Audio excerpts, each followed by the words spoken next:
प्यारे छात्रों नमस्कार। त्रैमासिक परीक्षा चल रही है और आज हम हिंदी के पेपर का समाधान देखने वाले हैं। 80 नंबर का पेपर रहेगा। 2.5 घंटे तक आपको बैठना है और पूरा पेपर कंप्लीट करना है। हाँ, मैंने देखा है पेपर करते समय कम पड़ जाता है, अतः आप अपनी स्पीड बनाए रखें और पेपर का समाधान करें। शुरू करने से पहले बता दूं, इस चैनल को सब्सक्राइब कर लीजिए, बेल आइकन दबा लीजिए, क्योंकि आगे भी आपको नई अपडेट्स मिलती रहेंगी। सभी प्रश्न इसमें अनिवार्य हैं और प्रत्येक प्रश्न निर्धारित अंक उसके सामने उल्लिखित है कि कौन सा प्रश्न कितने नंबर का है।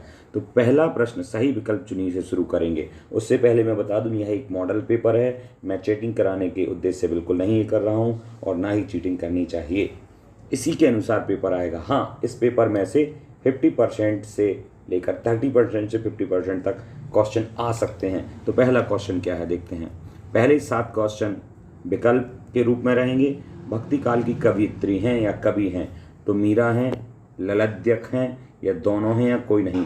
ये दोनों ही भक्ति काल से संबंधित हैं, तो ये इसका आंसर रहेगा दोनों, सा। फिर क्वेश्चन अगला पूछा, एक भारतीय आत्मा के नाम से जाना जाता है, किसे जाना जाता है? तो माखनलाल चतुर्वेदी इसका आंसर है। एक भारतीय आत्मा के नाम से वो प्रसिद्ध हैं क्योंकि उन्होंने देशभक्ति और प्रकृति से संबंधित रचनाएं की हैं। माखनलाल चतुर्वेदी का जन्म कहाँ हुआ था ये पता होना चाहिए आपको। मध्य प्रदेश के बहुत प्रसिद्ध राइटर हैं, पत्रकार भी थे। तो होशंगाबाद में इनका जन्म हुआ था। और 2 बैलों की कथा, ये लेखक कौन है इनके? तो आपकी पुस्तक में पहले ही नंबर पर 2 बैलों की कथा है, उसके लेखक हैं प्रेमचंद। रस खान ने दूसरा लिखा है, निराला जी भी हैं पर उन्होंने कुछ और लिखा है। प्रेमचंद जी इसका आंसर है। पद्य साहित्य में खालिस्तान आता है। पद्य साहित्य जिसे हम गाते हैं, तो पद्य साहित्य में क्या आता है? मतलब जो छंद जो गीत में गाया जा सके, काव्य ही आता है।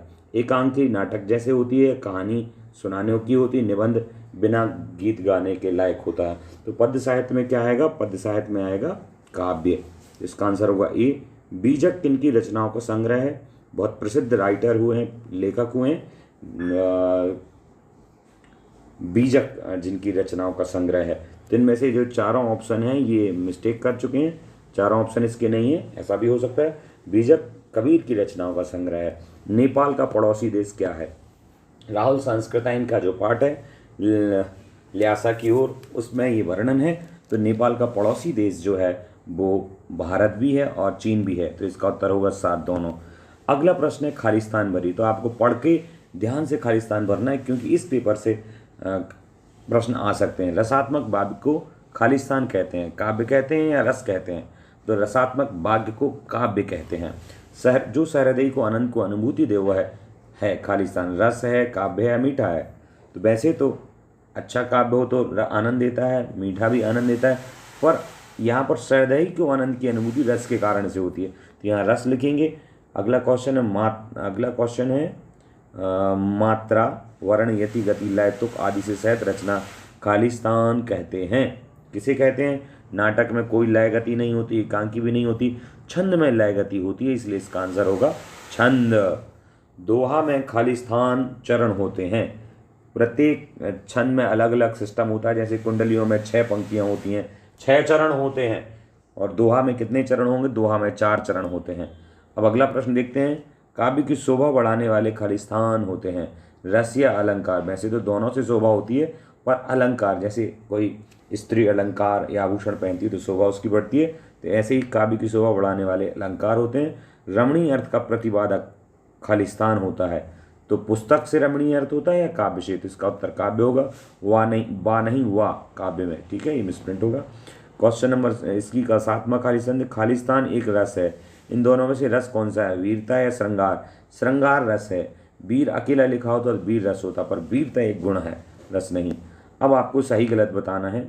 विद्यालय में दीर्घ संधि है, विद्याधन आलय दीर्घ संधि है।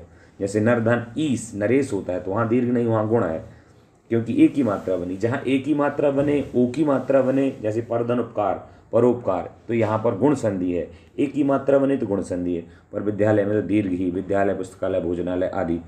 तो या भी, ये दोनों निपात में गिने जाते हैं, बिल्कुल गिने जाते हैं। तो ये भी सही और ये वाला भी सही। मुंशी प्रेमचंद की कहानियाँ मानसरोवर में है, बिल्कुल ये भी सही, उनका संग्रह मानसरोवर कहलाता है।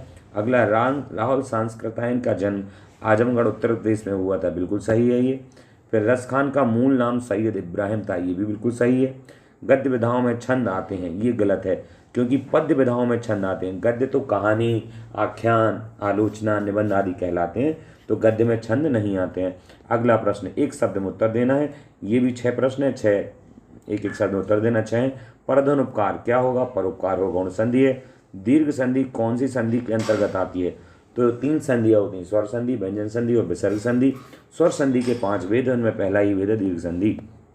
अगला, सुंदर कन्या उपवास करती है, इस वाक्य में क्या विशेषण है? सुंदर कन्या उपवास करती है, इस वाक्य में क्या विशेषण है? तो इसमें विशेषण है सुंदर।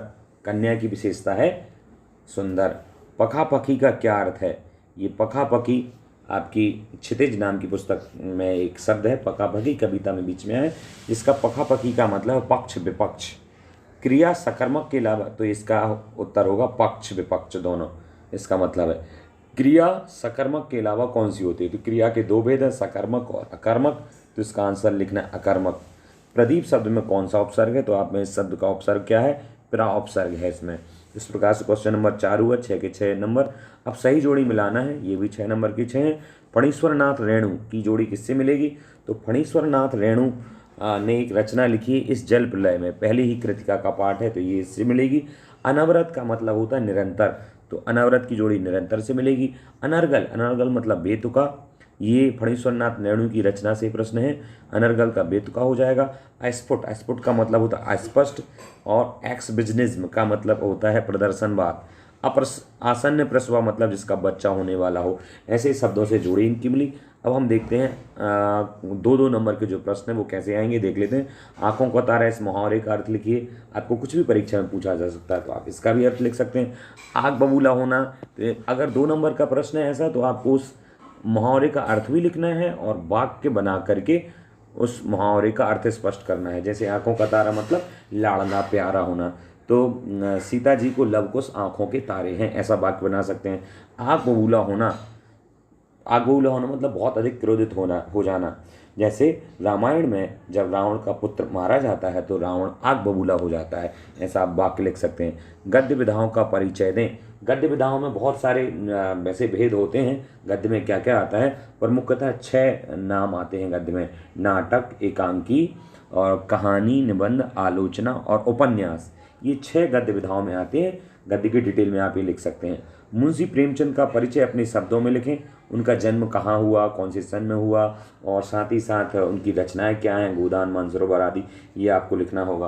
और इसके बाद संधि, जैसे मुंशी प्रेमचंद का ये हो गया, और इसमें और भी कुछ आप लिखें, थोड़ा डिटेल में लिखें, क्योंकि आंसर 2 नंबर का क्वेश्चन है, तो केवल रचनाओं के लिए लिखने से काम नहीं चलेगा, आपको परिचय भी पूरा लिखना पड़ेगा।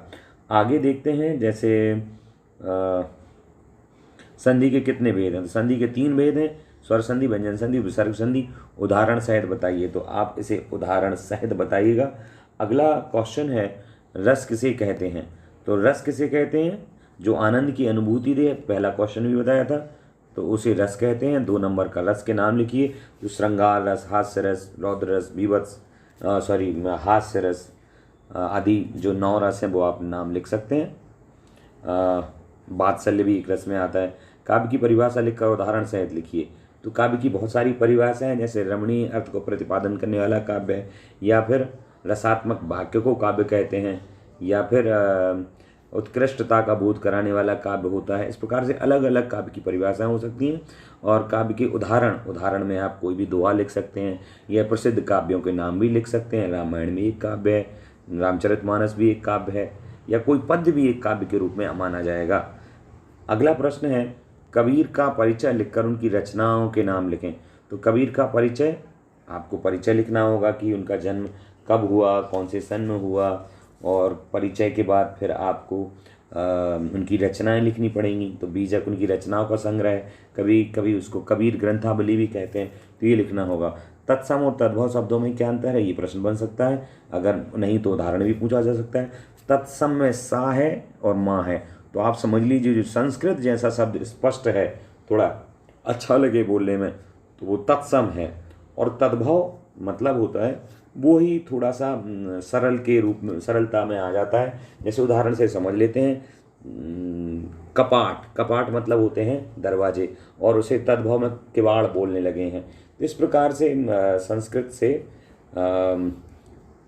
तद्भव होने में थोड़ा सा परिवर्तन हो जाता है।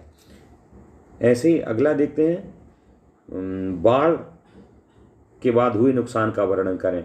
जो फणीश्वरनाथ नायडू की रचना है उसका में ही ये वर्णन है, आप कर सकते हैं। बाढ़ के बाद क्या नुकसान होता है उसका वर्णन। क्रिया और विशेषण में अंतर स्पष्ट करना है। क्रिया और यहाँ कॉमा लगना था, क्रिया और विशेषण में अंतर स्पष्ट कीजिए।